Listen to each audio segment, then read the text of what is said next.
Hello મિત્રો, શિક્ષણની સંસ્થા એનસીઆરટી વિશે થોડીક આપણે માહિતી લઈ લઈએ.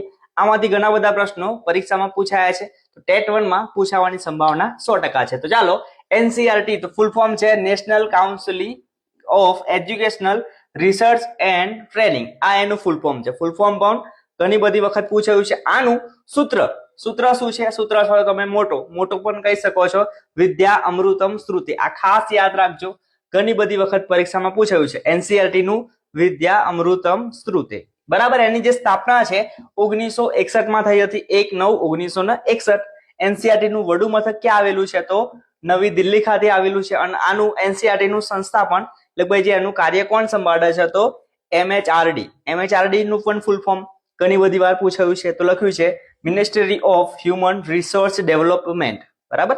માનવ સંસાધન વિકાસ મંત્રાલય, કે જે આપણું શિક્ષણ મંત્રાલય છે એને જ આપણે એમએચઆરડી તરીકે પણ ઓળખીએ છીએ. તો આ જે એનસીઆરટી છે એમાં કેટલા વિભાગ છે? કુલ તો 8 વિભાગ છે, બરાબર.